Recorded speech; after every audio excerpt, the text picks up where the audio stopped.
We're going to take a break after this next case, Isaac Bryant versus Timothy Dale Grant. If the counsel for those people would please come forward, appreciate it.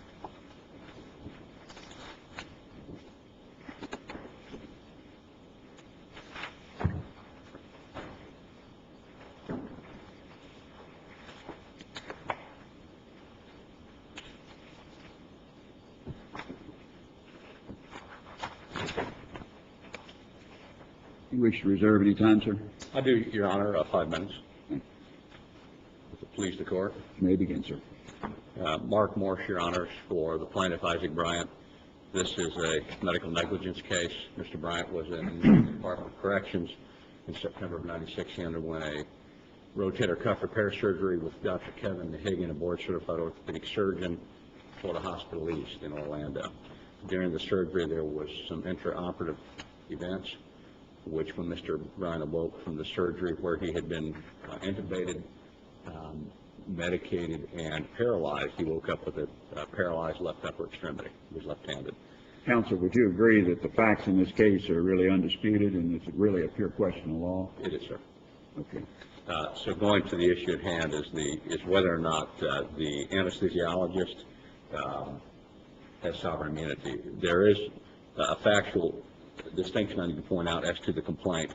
The second amended complaint is the controlling instrument as far as the lawsuit, and the second amended complaint does allege medical negligence against these defendants, appellees, and also alleges fraudulent concealment.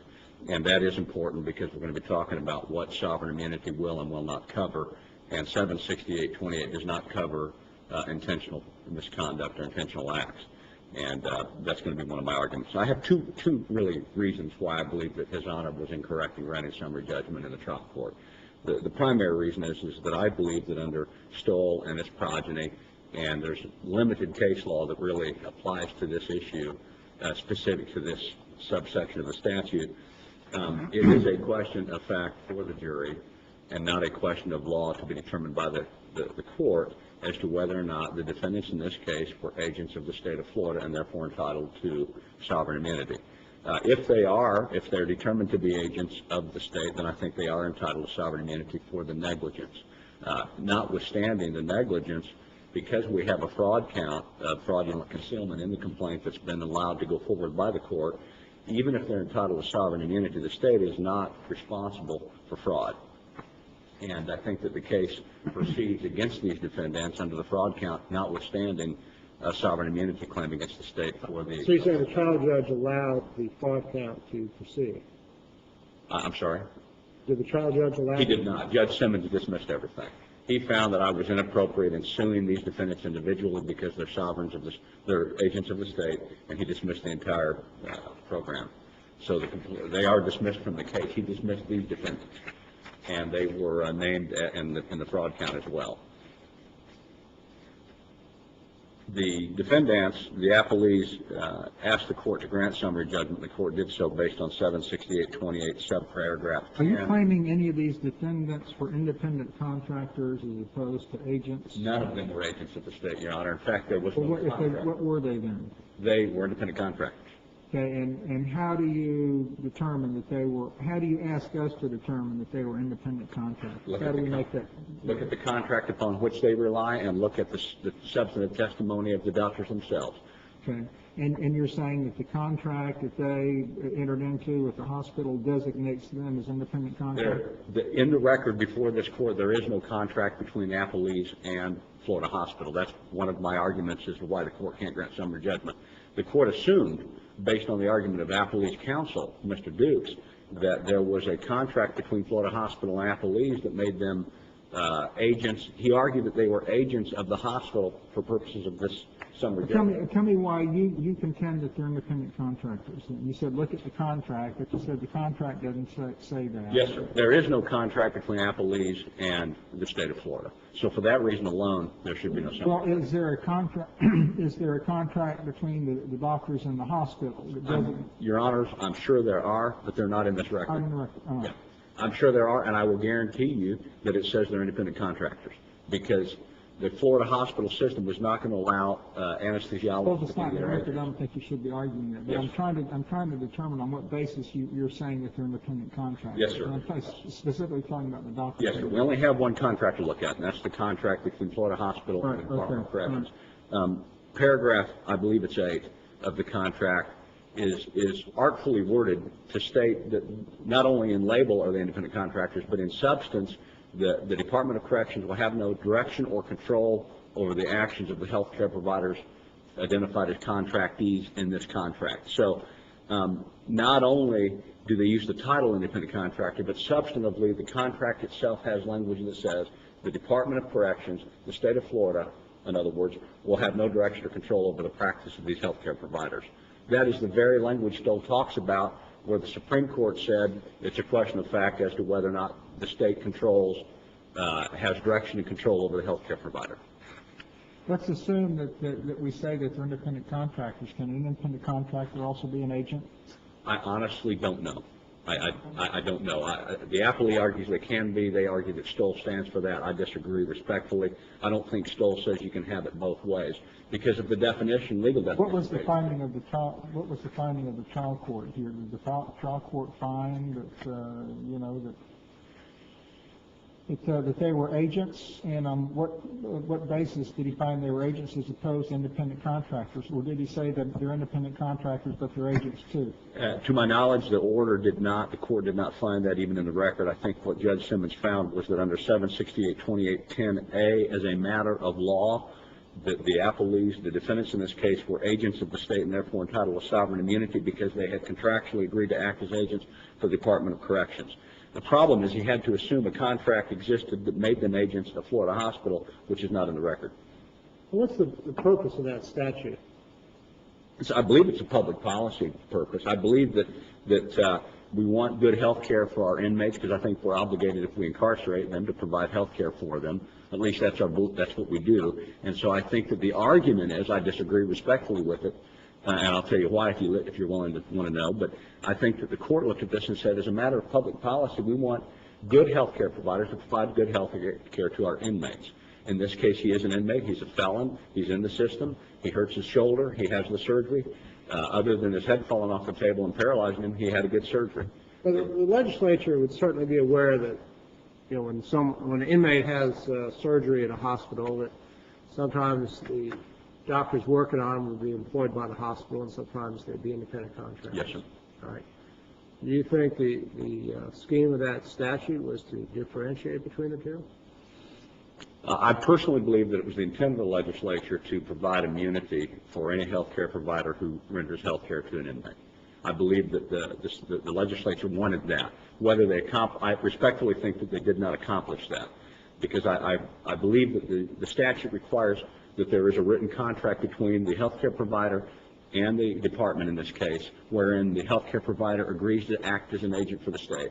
But if the legislature used the word agent, then you think it was the intent of the legislature to cover both anyone providing medical service, whether they're an employee of a hospital or independent contractor, that can't agent be defined? If that's the intent of the statute, can't agent be defined to include both employees and independent contractors? Although provide the medical providers? Although it negates my case, I do believe that it was the public policy intention of the legislature to insulate the health care providers. I disagree with that, but I believe that was their intention. But I will state, Your Honor, that the language of the statute is, I believe, important. And it says, 768-2810A says that a health care provider who has contractually agreed to act and is as an agent of the DOC is entitled to the following. So there must, in my opinion, under the statute, if the court's going to grant summary judgment on this statute as a matter of law, which I also believe was not the intention of the legislature to have it decided as a matter of law, ipso facto, but I believe there has to be a contract, Your Honor, between the health care provider and the department that states that the health care providers agreed to act as an agent. That's what the statute says. And because it also requires in the same statute, Your Honor, that the health care provider must then act according to the terms of that agency contract in order to have the protection of the sovereign immunity. So there has to be a contract. It has to, I think, in substance provide and inform that they're acting as an agent for the state. And I think if they do and they act within the confines of that agreement, as they did in Stoll, that they're entitled to sovereign immunity. And I think that was the intention of the legislature. Let me ask you, on a fraud count, I don't see any mention in the brief that you're raising an error by the trial court in dismissing one count versus two. I did not. Okay. I thought of that last night. Let's just assume for purposes of argument only that we look at the contract between the hospital, the health care provider, and the state, and we say, okay, they kind of contractually agreed to act as an agent. Then in order to get the doctors in, then what we have to do is determine whether the doctors were employees or agents of the hospital, right? That's correct, sir. All right. And you're saying that they're independent contractors as opposed to employees or agents. I'm saying that for the record, there's no evidence either way, and there can't be an assumption made in a summary judgment. I didn't assume that they're, in fact, I know they're not agents of the hospital because I sue the hospital for apparent agency all the time under these set of facts. So the court assumed, because Mr. Dukes argued it respectfully, that for purposes of the summary judgment, that the appellees were agents of the hospital. I don't believe, stipulated to that. And I certainly disagree with that because I know, in fact, that if we look at the contract that exists, I did stipulate, Your Honors, that the appellees are the exclusive anesthesia providers for Florida Hospital Sunbelt because they are. It's a fact I know because I'm involved in medical negligence litigation. But the fact that they're the exclusive anesthesia provider doesn't give them agency status. In fact, I know that Florida Hospital, in all of my lawsuits, where I argue apparent agency or actual agency, go to great lengths to distinguish JLR as an independent agent because they don't want to be responsible if there is an actionable cause. So you agree they're either employees or independent contractors? I believe you're an agent or you're not. I'm not trying to play. This is not wordplay. I'm not sure. You're either an agent or you're not. Okay. I mean, the trial judge, fair to assume, found that they were agents regardless of whether they were employees or independent contractors? Yes, sir. I believe Judge Simmons ruled as a matter of law because he felt that the statute, per the legislative intent of the statute and the public policy of the statute, was that as a matter of law they were agents.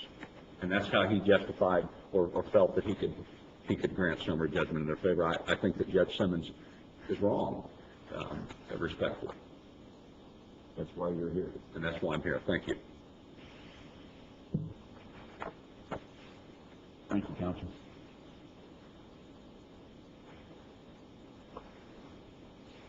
Good morning, may it please the court. I'm Mary J. Hall from McEwen and Martinez and Dukes on behalf of JLR Anesthesia, Dr. Bryant, and Nurse Appel. In this case, Ms. Hall, it seems to me in reading the statute, I read it that the health care provider of the hospital has to contractually agree to act as an agent on the part of the Department of Corrections. yes, Your Honor. All right, and so that gets the hospital some protection, some sovereign immunity here. In order to get the doctors in, the doctors have to either be employees or agents of the hospital, right? Correct, Your Honor. All right. He says there's no evidence, well, let's talk about the doctors first. He said there's absolutely no evidence in the record to allow the trial court or us to make the determination as to whether the doctors were employees, agents, or independent contractors. You would agree there's a difference between those three categories, wouldn't you?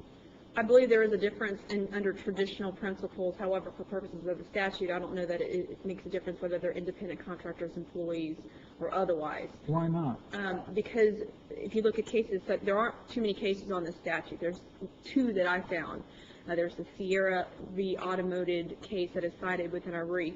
That court, the second district, held that under this statute, subparagraph 10A, you don't look at the traditional principal-agent relationship. Because it's hard to establish that. You can look at factors. I mean, someone can designate themselves as an independent contractor, yet, you know, exceed the scope of that limited authority and go into employment and go into some sort of an agency relationship. I don't know of any case law that says that independent contractors are automatically considered employees or agents under this particular statute. You have to have something to make that showing, don't you? I believe there was a showing before Judge Simmons. And what evidence is there in the record that would tell us that these doctors are employees or agents of the hospital? There's testimony before Judge Simmons considered from Virginia Johnson and Lynette Block as well as some hospital testimony on the relationship between JLR and the hospital as the exclusive provider, and that that JLR agreed to assist the hospital in complying with the terms of their contract with the Department of Corrections. The hospital can't provide surgical services unless they have an anesthesiologist there to provide them.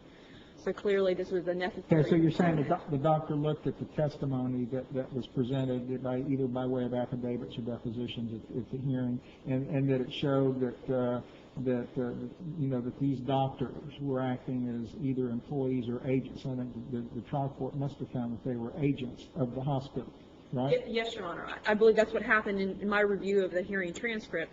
There were some depositions that were part of the record that established a relationship between the hospital and JLR, and that they were the exclusive provider, and that JLR agreed to contractually discount their rates for anesthesia services for inmates to assist the hospital with their compliance under their contract. Is the contract between JLR and the hospital in the record?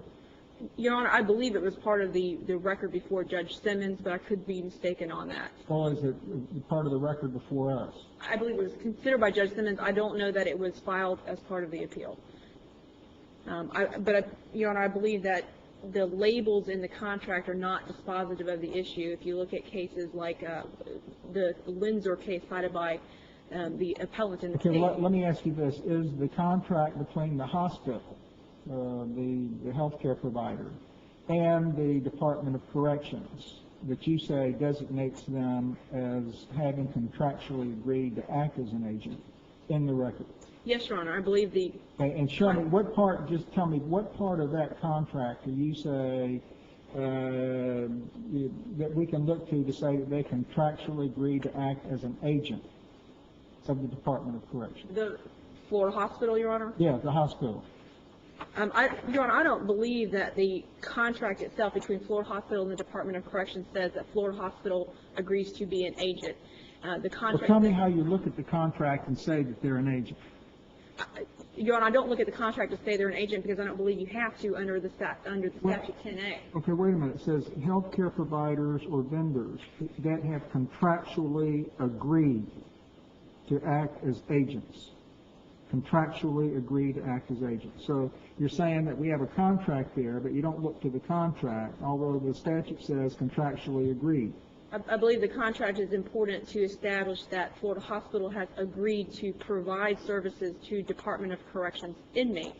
And that in and of itself establishes the agency between the hospital and the Department of Corrections. So you're saying you're looking at the contract to establish a relationship, although the contract doesn't say that they contractually agree, but then you're looking at what they actually did for the department as well? Yes, Your Honor. I don't believe the contract has to place a label on Florida Hospital as an agent or an employer. Okay, so going beyond the contract, what evidence do you have that tells us that the contract, that the hospital was acting as agent for the department pursuant to its contract?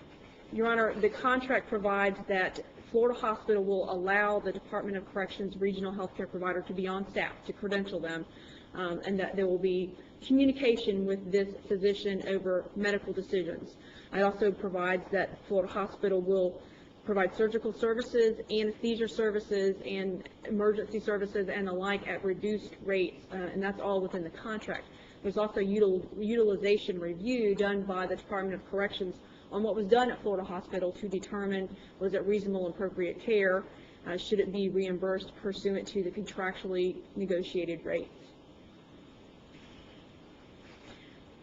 Your Honor, there are two ways in which you can establish agency between my clients and the Department of Corrections. First is the statute, that's subsection 10A. The degree of control asserted over JLR. Where does the statute subsection 10A talk about control? It says contractually agreed. That was what I was getting to, Your Honor. If you look at the statute, the degree of control makes no difference. It's a interpretation of the statutory language without looking to these extrinsic factors of control exerted over the purported agent. So under the statute itself, whether or not the Department of Corrections or Florida Hospital controlled the manner in which anesthesia was given to this inmate or to any other inmate is irrelevant. You just have to look at, did Florida Hospital have a contract with the Department of Corrections to provide services, And were the services provided to this inmate part of the contractually negotiated arrangement between the two So you're parties? saying then that any time a hospital enters into a contract with the Department of Corrections to provide services to inmates, that automatically makes it a contract where they agree to act as an agent? Yes, Your Honor, I believe if you look at the statute, Is that provided they give a discounted rate? correct. So long as they comply with the terms of the contract in providing those services, which there's no dispute that they did in this case. Okay, what authority do you say if they provide discounted rates that means that they contractually agree to act as an agent? Your Honor, I don't have a case to cite to because there just simply aren't any cases that deal with this statute in particular. So then now, so I guess what you're saying is that any time they enter into a contract, a hospital enters into a contract with a department and they agree to discount the rates to render services to inmates, that necessarily makes it an agreement to act as an agent? Well, it's not just the reduction in rates. There's also the utilization review. There's credentialing the Department of Corrections physician on their staff. There's other things that Florida Hospital has to do to comply with the terms of this contract. And so long as they are within the scope of the contract in providing those services, I believe they are an agent for purposes of sovereign immunity. Counsel, is there anything in the statute that suggests that the contract has to be in writing, or can it be a contract just implied by virtue of the services? I found nothing in the statute to indicate a written contract was required. And there is a contract. It's not in dispute between Florida Hospital and JLR. Beyond that, it was not a dispute before Judge Simmons. It was an agreed upon fact that there was a contract between those two entities, and there's no dispute that it was complied with. JLR provided the services and billed the Department of Corrections directly at the discounted rate. This is an arrangement there is writing to establish a relationship between those two entities, but I don't believe it's necessarily necessary for purposes of this appeal and the agency status. If you look at the statute that establishes agency, and even beyond that, you can go to the Stoll v. Noel sort of analysis where you look at the extrinsic factors, the control, and even under that analysis, I believe that JLR and Dr. Grant and Nurse Appel are entitled to agency status. I don't think we have to do that, and certainly to do that, you have to look at. Well, let's assume we have a contract with Florida Hospital and DOC, provides for review, provides for various controls, provides for discounted rate. Okay, that's one issue. Now you have a separate issue. The hospital has brought in doctors. Let's assume, would you agree for purposes of this appeal, we should assume they're independent contractors, not employees of the hospital? I believe that that's how they are labeled in the contract, and I think it's difficult to say anything else when you're dealing with a healthcare provider who has some independent judgment on how they deliver their skill or their profession. So if they are independent contractors, what argument would you make that we should find that they're agents? And then what argument would you make that they're contractually agreed, if you would, to be a medical provider on behalf of the DOC? I think if you look at cases like Stoll v. Noel, it tells you that you can be an independent contractor in the provision of your medical services, but also an agent for purposes of sovereign immunity. There's a bit different analysis that need to be undertaken. In Stoll, the physicians weren't, there was a lot of control over what they did, but there still is independent judgment in how you care for a patient. So perhaps they were independent contractors in deciding what medication to give the child or what services were required, but they're also agents for purposes of sovereign immunity because of the degree of control asserted. Now, that's a control analysis I don't believe is necessary under our statute. This is a specifically carved out provision that's unique. It doesn't apply to CMS physicians, and other state entities. It's just for Department of Corrections care. And unfortunately, there's just no cases out there, except for the Sierra case that I cited in my brief that said you look beyond traditional principal agent tort concepts to determine agency. There's no way that Florida Hospital, a facility, can render health care without having doctors there to do it. They had to have surgeons, they had to have anesthesiologists, they have to have nurses, and they simply can't do it without having doctors like JLR, Dr. Grant, Nurse Appel there willing to help them provide health care to inmates, as was done in this case. So I believe that you don't have to get to the control issue if you go to the statute, but either way, I believe that JLR and my clients are agents for purposes of sovereign immunity. And that's a little bit different in deciding whether they are controlled in the manner in which they deliver health care. You can be an independent contractor for those purposes, while also an agent of the state for sovereign immunity purposes. And there's a reason why.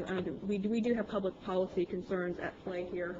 We have to provide health care to our inmates, and it's not just, and you have to do it at a discounted rate for state agencies. It's not just Department of Corrections. It's across the board. All state agencies have contractually negotiated discounted plans to provide health care and for the needs of our citizens. The cases cited by plaintiff in their brief have to do with the Stolby-Noel analysis, where you don't have a statute. Does the contract in this particular case provide for the indemnification of the state by the agent from By Florida Hospital. Yes, Your Honor. provides that? Yes, Your Honor. And I'd bet my bottom dollar that there's probably a similar provision in the contract between JLR and Florida Hospital. We don't know. I mean, that's not on the record, so we can't concede. That's a fairly common thing, but certainly Florida Hospital agrees to indemnify the state as part of their contract. Even if the contract isn't in a record between the hospital and your clients, was the deposition testimony in which the relationship was discussed, which is in the record before? Yes, Your Honor. There's the deposition of Virginia Johnson as well as from Lynette Block. I believe there was also an administrator at Florida Hospital, Sandra, I want to say Johnson was her name, that was before Judge Simmons to establish the relationship between the hospital and JLR. So one affidavit and two depositions? Yes, Your Honor. And that was all before Judge Simmons. But frankly, he didn't so much get to that analysis. It was more, let me look at the statute and interpret the statute. And under 10A, he found that because the hospital had to have anesthesia to comply with the terms of their contract with the Department of Corrections, then by virtue of that requirement, that JLR was an agent. Now, it's not just across the board, every patient that JLR provides anesthesia to at the hospital, they're all of a sudden an agent for purposes. It's just under the Department of Corrections exception in the statute providing for agency and immunity for public policy concerns, so that providers like JLR are willing to render anesthesia and other services to inmates at a discounted rate, and also to be reviewed by the Department of Corrections to determine whether they're going to pay their bill. Was it reasonable and appropriate? That was clearly before Judge Simmons, that the Department of Corrections would look at JLR's bills submitted for services and determine under a utilization review whether they were appropriate to pay. Did they do the right thing? Did they provide reasonable and appropriate services? And that certainly is a degree of control exerted by the Department of Corrections over JLR itself, even putting the hospital aside.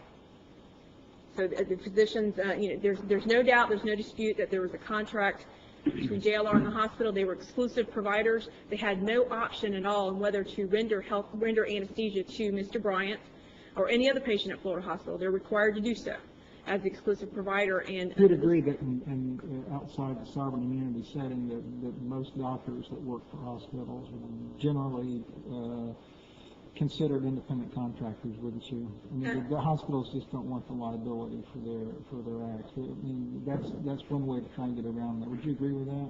My experience is it is a very hotly contested issue between hospitals and staff physicians. Plaintiffs always try to assert agency, and that's always litigated for the most part. But for purposes of this statute, that all changes. I mean, you just look at the statute, and if there's a contract between the hospital and DOC, then that basically renders them an agent, and then anybody that performs services through the hospital is considered an employee or agent of the hospital for purposes of triggering the statute. And we don't look at all these other general and typical considerations as to whether we're talking about an independent contractor, agent, or employee. Yes, Your Honor, for that narrow category of patients, the inmates that go is there a case that you're relying on that says that? No, Your Honor. There are two cases that I found dealing with this statute. One was the Mingo case, which dealt with whether a county jail was under the auspices of the Department of Corrections, so that they were trying to seek protection under the statute. And that court found that the county jail is not part of the Department of Corrections, so they did not analyze the statute and whether it applied beyond that. And then there's the Sierra case that I cited in the brief that held that. Is there any way that a hospital can basically enter into a contract with the with the Department of Corrections and says, we'll provide the services, but we're an independent contractor? I believe the hospital did enter into a contract with the Department of Corrections, and the Department of Corrections is not telling them under conditional. Is there ever an instance, I seem to understand, maybe I'm misunderstanding, I seem to understand what you're telling me is that any time a hospital enters into a contract with the Department of Corrections to render services and the services are discounted, that automatically makes the hospital an agent of the department for purposes of sovereign immunity. Yes, sir. Are there ever any instances where a hospital can enter into a contract with the Department of Corrections where they would be found to be an independent contractor as opposed to an agent? Your Honor, I don't believe so, not under our statute, that the legislature has carved out this specific exception, giving sovereign immunity for public policy concerns so that care will be provided. So then the language of the statute that says contractually agreed to act as an agent is given a very, very limited interpretation, which means any contract on behalf of between a hospital and the department. And that, therefore, automatically is a contract of agency as opposed to any other sort of contract. So long as the conduct is in furtherance of the requirements of... Well, I thought you said the trial judge just looked at the statute and says, okay, there's a contract, the statute says this, and that's it. It didn't look any further. I think what Judge Simmons did is he said this patient came to the hospital as an inmate to receive surgery. The hospital was required to provide that surgery under their contract with the department. They couldn't do it without anesthesia helping them. This anesthesia group was the exclusive provider, so they had no option, and they were forced to bill Department of Corrections directly under the discounted rate, and therefore, hospital is an agent under the statute, but so is JLR. Otherwise, there could not be the provision of health care to the inmates. The surgery could not have taken place without JLR providing. Contract we're agents. We're contractually agreeing to act as an agent. Why is that so hard to do? Just put it in the contract. Over and done with it. We are an agent of the department. It's a very, very simple thing to do.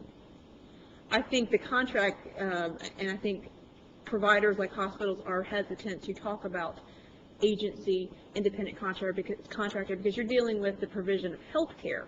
And perhaps in other scenarios it may be easier to label the conduct, but there is independent judgment involved in the provision of health care. Okay. Counsel, your time, please. Thank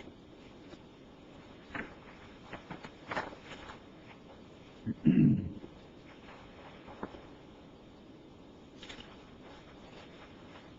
Please, the court.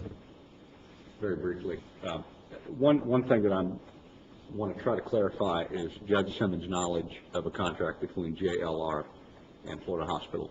And I don't have the reference number that you guys have for your packet, but I have the transcript of the summary judgment hearing. On page 19, the court is speaking, and he says, and Dr. Grant and his colleagues had to do that to be able to administer anesthesiology there, and they continue to be subject to those controls, and this is the key.